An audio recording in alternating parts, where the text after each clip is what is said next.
We have massive breaking news out of the state of Virginia. You already know what this video is about. I already know what this video is about. This story is breaking. The story is developing. But over the last day or two, I've spent time really digging into the lawsuit, really digging into the details. As you may or may not already know by now, the Trump administration, the Department of Civil Rights, and the Second Division under Harmeet Dillon has initiated an absolutely phenomenal lawsuit against Abigail Spanberger to finally end this insane, draconian, unconstitutional, blatantly unconstitutional farce of an assault firearms ban, right? SB 749.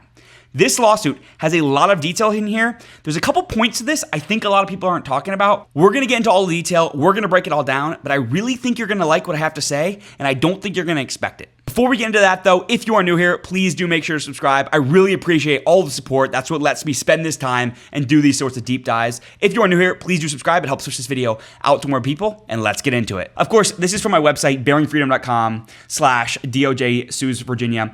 But yeah, this is the key point, right? And there's a lot more to this, and I'm going to get into it all in a second. But the key point is this is a Second Amendment promise that the Department of Justice and Donald Trump kept. Fundamentally, that's what this is. Harmeet Dillon announced on April 10th, right? The Justice Department told Abigail Spanberger, Harmeet Dillon said, in writing that she would sue Virginia if she signed the assault weapons ban. And she signed it anyway, basically knowing that it was unconstitutional, right? And I'll get to that in a second, but it's pretty ridiculous. On July 1st, the day SB 749 was supposed to take effect, the United States of America sued the Commonwealth of Virginia. Here's the key point here. There was 82 days from the April 10th notice letter to the federal complaint where she knew she would get sued by the United States government if she went through with this. And she went through with it anyway. And let's just dispel this notion, right? It's very, very clear. Abigail Spanberger knows this is unconstitutional. She has lawyers. These lawyers are very competent, right? She has the anti-gun version of Mark Smith, right? They're not as good, but they're pretty good, okay? And they'll tell her, you're going to lose this. She knows she's going to get smacked down, right? And fundamentally, she went for it anyway, right? And this is the key point, right? And this is what I'm going to build throughout the video, right? This is the sixth front against SB 749. It is one of the strongest, but I don't think it's actually what is going to knock this out. I think actually one of the state level challenges is going to knock it out first. Obviously, the Supreme Court's not going to take this case. They're already hearing, an assault weapons ban already next term.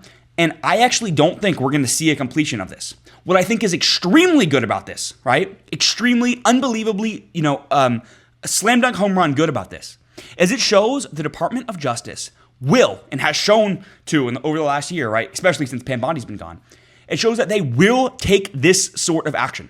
This is very decisive action, right? The federal government itself is suing to strike Virginia's ban, right? And they did this 24 hours after the AR-15 cases were granted, right? So this is not some isolated incident. They know that as well as we do, right? Here's the point, right? And I said here, read the caption slowly. Normally you'll see plaintiff or something. In this case, it's the United States of America. It's the United States of America versus the Commonwealth of Virginia, right? And that's actually what it is. Today is July 4th. Fundamentally, the American Revolution was, in part, fought over gun rights. Guns are as American as apple pie. The Second Amendment is as American as anything. It is one of the foundational building blocks of our republic. And I really love this complaint because it is the United States of America versus the Commonwealth of Virginia. In fact, it's the people of Virginia versus the Commonwealth of Virginia in part. And that's what's so powerful about this.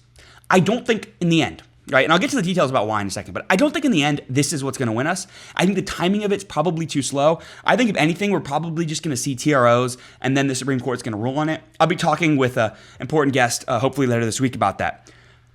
But what's so great about this is the Trump DOJ actively and obviously taking action on a front that is so clear, that so clearly needs it, that it doesn't even beg asking, right? All right.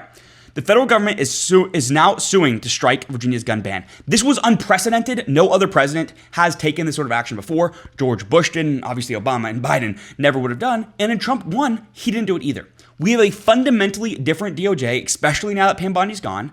And with Harmeet Dillon basically having a lot of latitude to do these sorts of things, I imagine, again, obviously us in the state of Virginia, this is, really good stuff. But I imagine if you're in another state and you have terrible anti-gun laws, they are eyeing for you too, right? On the same day that this was filed, the DOJ sued California over its obviously unconstitutional Glock ban. And those are, entwined things. The Department of Justice probably isn't going to be able to strike out the NFA. Realistically, that's not going to happen. But what is realistic is the obvious state level infringements, they're going to be gone They're obviously going to be gone. They're going to be gone the way of the dinosaur. And you can tell Harmeet Dillon thinks that as well. I'm going to play a clip for you in just a second, and I want you to think, does this align with her strategy? I think the answer is obviously yes. Here you go. Here's the clip. So with the success of this lawsuit, does that send a message to other blue cities? And do they go ahead and strike down their own laws, or do they wait for pressure from you? Let me tell you something. This is one of those stubborn areas where the law is already clear, for example, that Virgin Islands, which I sued recently, can't require citizens to jump through extra hoops to get CCW permits, but they do. And so I'm not seeing blue states voluntarily comply with the law. They want to be sued. They want to fundraise off of this. It's a popular issue on the left, taking away people's guns. The president has very eloquently just this week talked about the people of Iran and how the fact that they're disarmed is an impediment to citizens, defending themselves. And we don't want that here in America. And in fact, it's contrary to our historical tradition. And the Supreme Court has ruled that all firearms regulations in our country have to have some basis in historical precedent from the time of the founders. And so where we don't have that, I mean, I've personally gone to court and personally argued in the Seventh Circuit against Illinois' so-called assault weapons ban. And so again, we're waiting for that ruling. It's been a better part of a year now. The court is sitting on it. I don't think the court particularly loves the result that the Supreme Court compels, but I think they see the writing on the wall. That's where the court's going. And those are the precedents we're trying to create here. The main takeaway from that is she gets it, right? There's 18 Virginia gun bills on the books. We can only have so much latitude. The Department of Justice only has so many lawyers. I think I worked it out a couple of weeks ago. It was in the 80 to 100 range, right? That's not that many attorneys. And they are prioritizing, in the Civil Rights Division, right? There's more, of course, across the Department of Justice. But they are prioritizing these obvious infringements right now. If we win the AR-15 ban case, the issue shifts to sensitive places. If eventually, and we can probably do this by the end of the Trump administration, win a Supreme Court case on sensitive places, we're in a really good spot to begin challenging the NFA. Spanberger essentially played right into our hands by pushing this issue, and honestly, now it's going to strike her in a place where the sun doesn't shine, right? All right, the federal government is now suing to strike Virginia's gun ban. On July 1st, the U.S. DOJ filed a federal lawsuit against the Commonwealth of Virginia and the Virginia State Police in the Eastern District and Richmond Division. The complaint asks the federal judge to declare enforcing SB 749's ban on buying and selling AR-15 style rifles violates the Second Amendment and to enjoin the Commonwealth from ever enforcing it. Again, we already have the Virginia State Police is already enjoined in 2 different lawsuits. A handful of prosecutors are also enjoined, again, under one of those lawsuits. This is just going horribly, right? It's a war, not a battle, but we have been continuously winning these battles, right? We lost the first one legislatively to allow this to happen in the first place, but since then, we have been racking up wins, and I imagine that this will continue, right? See what this means, and here's a key point. For a year, the plaintiffs fighting this ban were gun owners, gun shops, and civil rights groups spending their own money, our own money. This is a shirt with partnership with Second Amendment Foundation, spending their own money against the full weight of the Attorney General's office. As of July 1st, the plaintiff is the United States of America. And that is key. The government, at least in this regard, for right now, does have our back. And do they have our back perfectly? No. No, of course they don't. I don't think that, obviously. I'm not stupid. I don't think that. But in this regard, do they? Yes, they do. And in the past, did they? No, they didn't. This is emblematic of the type of progress we've seen under Harmeet Dillon in her stint at the DOJ, where the rights of gun owners are being fought for with public tax dollars, as they should be. I cannot think of a better use of my tax dollars than fighting Abigail Spanberger. I genuinely can't think of something I would rather pay taxes for. If that's what my taxes went to, I would pay them happily. And that is what they're going to right now under this administration. Again, I haven't been, the biggest cheerleader at all of the Trump administration, always. But in this regard, they're doing a very good job. And it shows they understand it, right? The complaint doesn't open with statistics. They're not trying to prove, actually assault weapon. No, they're not trying to do that. It opens with James Madison, Virginia ratifying the Bill of Rights on December 15th, 1971, before turning to what the General Assembly did with that inheritance. Virginians can justly be proud of their centuries-long tradition of leadership in the cause of liberty, obviously absolutely destroyed by Spanberger. Sadly, however, the tradition was recently besmirched, I would use a stronger word, but That's what they do.